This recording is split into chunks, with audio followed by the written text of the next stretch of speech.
पिछली क्लास में आपने जाना था कि लोथर-मेयर कर्व क्या होता है। उसके बाद में हम आज जानने वाले हैं मेंडलीव का आवर्त नियम। तो ये देखते हैं मेंडलीव का आवर्त नियम क्या है। यदि मेंडलीव की हम बात करते हैं तो मेंडलीव ने आवर्त नियम कहाँ से कॉपी किया था, तो जैसा मैंने आपको पहली क्लास में बताया था कि लोथर-मेयर कर्व के जो ऊपर के जो टॉप पीक वाले जो एलिमेंट्स हैं उनको एक वर्ग में डाल दिया, ठीक है। जो नीचे गिरावट हो रही थी वहाँ पे जो तत्व रखे हुए थे उनको अलग ग्रुप में डाल दिया, और इस प्रकार से इन्होंने क्या किया, यहाँ पे एक अपनी आवर्त सारणी बना ली, ठीक है। बढ़िया काम चल रहा था अच्छे तरीके से, पूरे के पूरे तत्व अच्छे तरीके से, यानी कि एक गुणधर्म दिखाने वाले एक ग्रुप में थे, फिर अगले वाले अगले ग्रुप में थे, और ये आवर्त सारणी थोड़ी सी चल गई थी। लेकिन वहाँ पे भी कमियां रह गई। लेकिन कमियों के पहले हम जानते हैं कि ये जो आवर्त सारणी थी ये किस पे आधारित थी। यदि हम बात करते हैं यहाँ पे मेंडलीव की आवर्त सारणी की, तो मेंडलीव की आवर्त सारणी के अनुसार मेंडलीव का आवर्त नियम क्या था, पहले देखो मेंडलीव का आवर्त नियम क्या कहता था। इस नियम के अनुसार तत्वों के भौतिक और रासायनिक गुण, तत्वों के भौतिक और रासायनिक गुण, एक शब्द ध्यान रखना परमाणु भार, ये आगे काम आएगा, ठीक है। तत्वों के भौतिक और जो रासायनिक गुणधर्म हैं वो क्या होते हैं, परमाणु भार के आवर्ती फलन होते हैं। न्यूलैंड का अष्टक नियम मैंने 2 क्लास पहले पढ़ाया था, वहाँ पर भी क्या यही नियम चल रहा था क्या कि परमाणु भार के बढ़ते हुए क्रम में था। अरे हाँ कि नहीं, ठीक है। उसके पहले भी हमने ये देखा था, यानी कि अब तक चर्चा किस बात में चल रही है, परमाणु भार के बढ़ते क्रम के आधार पे ये पूरी बातें हो रही है। लेकिन यदि हम देखते हैं आधुनिक आवर्त सारणी को, तो आधुनिक आवर्त सारणी किसका आवर्ती फलन होती है, परमाणु भार का ना होकर के वो किसका होती है, परमाणु क्रमांक का आवर्ती फलन होती है। यानी कि परमाणु क्रमांक बढ़ने के साथ साथ में वो क्या होगी, आवर्त सारणी आगे जाती जाएगी, ठीक है जी। यदि हम बात कर रहे हैं यहाँ पे कि मेंडलीव की आवर्त सारणी की क्या क्या विशेषताएं थी, तो देखिएगा यदि मेंडलीव की आवर्त सारणी की हम बात करते हैं तो ये किस पे आधारित थी, सबसे पहली बात तो परमाणु भार पर आधारित थी, ठीक है जी। और इसमें क्या किया था, पहली बार इन्होंने क्या किया था कि तत्वों को वर्ग और आवर्त में डाला था।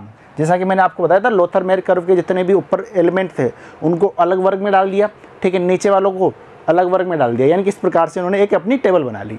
अच्छा, यदि हम बात करते हैं आवर्त सारणी में, तो इसमें 7 आवर्त और 9 वर्ग थे, 7 आवर्त और 9 वर्ग थे। अच्छा, बहुत सी किताबों में आपको पता है जो वर्ग की जो संख्या रहेगी ना यार,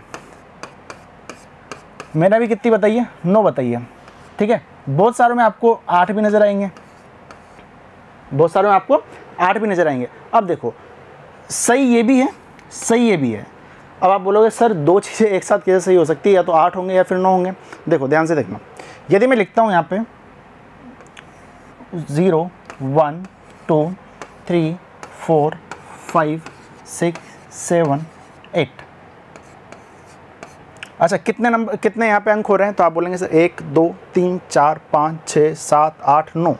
संख्या तो मैंने 8 तक लिखी है, लेकिन ये 9 हो रहे हैं। क्यों? क्योंकि मैंने यहाँ पे 0 भी ऐड किया है आगे, ध्यान देना, मैंने यहाँ पे 0 भी आगे एक ऐड किया है। तो इन्होंने किस प्रकार से बनाया था, 0 वर्ग, इस तरह से इन्होंने नाम दिए थे, 0 वर्ग, फर्स्ट वर्ग, सेकंड वर्ग, इस तरह से इन्होंने नाम दिए थे। तो ऐसे आधारभूत पे देखा जाए तो ऐसे तो मतलब आधारभूत तरीके से तो पूरे के पूरे कितने वर्ग बन गए, यहाँ पे 9 वर्ग बन गए, ठीक है। यानी काउंटिंग की जाए तो 9 है, लेकिन संख्या में कितने ऐसे 8 हैं। आगे बात समझ में, यानी टोटल बात कही जाए तो पूरे के पूरे जो वर्ग रहेंगे 0 को इंक्लूड करके कितने हो जाएंगे, 9 वर्ग यहाँ पे ये हो जाएंगे। यदि 8 किसी किताब में देता है तो वो इस प्रकार से वहाँ पे लिखा रहेगा कि 0 1 2 3 4 5 6 7 8, दोनों से ये कंफ्यूज बिल्कुल भी नहीं होना है, ठीक है जी। बड़े आगे चलो जी, यदि हम बात करते हैं यहाँ पे तो वर्ग कितने हो गए भाई, यहाँ पे 9, और आवर्त कितने हैं, यहाँ पे 7 हैं। अच्छा, अब यहाँ पे किन किन के लिए यहाँ पे रिक्त स्थान छोड़ा था, तो ध्यान दीजिएगा। यदि हम बात करते हैं तो ये जो कुछ तत्व हैं इनके लिए इन्होंने क्या कर दिया था, अपनी आवर्त सारणी में स्थान छोड़ दिया था। अब कहानी बिल्कुल सही चल रही थी, लेकिन फिर आगे ऐसा क्या हुआ कि इस आवर्त सारणी को हम आगे नहीं बढ़ा पाए, आधुनिक आवर्त सारणी की जरूरत पड़ गई, जिसको किसने प्रतिपादित किया था, मोजले ने प्रतिपादित किया था। यदि हम बात करते हैं यहाँ पे तो समस्थानिकों के बारे में आपने पढ़ा होगा, ठीक है जी। समस्थानिक सेकंड चैप्टर में मैंने काफ़ी अच्छे तरीके से समझाया है, ओके। तो ये समस्थानिकों के बारे में आपने देखा हुआ है। तो ये समस्थानिक जो है ना, इनको इन्होंने क्या किया है, आवर्त सारणी में इनको कहीं स्थान ही नहीं दिया। अब यदि हम समस्थानिकों की बात करते हैं तो समस्थानिक भी तो केमिस्ट्री का ही यहाँ पे एक पार्ट है। यदि तत्वों को आप पढ़ रहे हो तो आप समस्थानिकों को भी पढ़ोगे, और जब आप तत्वों को सजा रहे हो व्यवस्थित क्रम में तो आपको समस्थानिकों को भी सजाना पड़ेगा, ठीक है। इन्होंने क्या किया है कि समस्थानिकों को कोई भी स्थान नहीं दिया, ठीक है जी। और दूसरी सबसे बड़ी कमी जो अब तक सभी वैज्ञानिक वो वाली गलती करते हुए आ रहे थे, वो क्या थे कि सभी के सभी क्या कर रहे थे भाई मेरे, परमाणु क्रमांक के पीछे, सॉरी परमाणु भार के पीछे पड़े हुए थे। क्या बोला मैंने, सभी के सभी क्या कर रहे थे, परमाणु भार यानी कि एटॉमिक मास के ऊपर यहाँ पे डिपेंडेंट थे। यानी कि सभी ने जो भी आवर्ती फलन बनाए हैं, किसी का भी आप नियम देख लो, ठीक है, वो क्या है कि परमाणु भार के बढ़ते हुए क्रम में सजाया गया है, परमाणु भार के बढ़ते हुए क्रम में सजाया गया है। लेकिन आधुनिक आवर्त सारणी ने क्या किया है, उनको परमाणु क्रमांक के आधार पर उन्हें यहाँ पे सजाया है, परमाणु क्रमांक को वहाँ पे आधार माना गया है, ठीक है।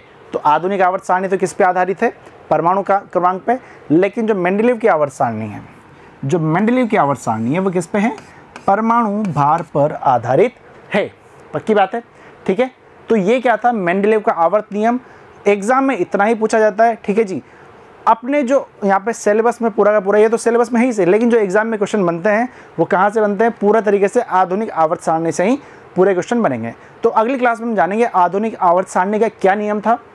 उसके बाद में हर ग्रुप को बहुत ही अच्छे तरीके से, हर ब्लॉक को काफ़ी अच्छे तरीके से पूरी की पूरी आवर्त सारणी को हम याद कर लेंगे। मतलब एक छोटी से छोटी जो प्रॉब्लम रहेगी ना, छोटे छोटे क्वेश्चन, उनके आंसर आपको यहाँ पे मिल जाएंगे, कुछ रटना ही नहीं है, ठीक है। हाँ, हो सकता है कि जो यहाँ पे एलिमेंट्स को मैं यहाँ पे पैटर्न जो बताऊँ उसको रटना पड़े, लेकिन उसके आगे जितने भी कॉन्सेप्ट हैं उनको रटने की जरूरत नहीं पड़ेगी। क्यों? क्योंकि अभी रट लोगे क्लास 12th में जो बड़े बड़े चैप्टर्स हैं, पी ब्लॉक, डी ब्लॉक, उनमें आप क्या करोगे, ठीक है। तो उसके लिए आपका समझना जरूरी है, कॉन्सेप्ट को यहाँ पे अच्छे तरीके से बिल्ड करना जरूरी है। तो जुड़ेंगे अगली क्लास में। धन्यवाद।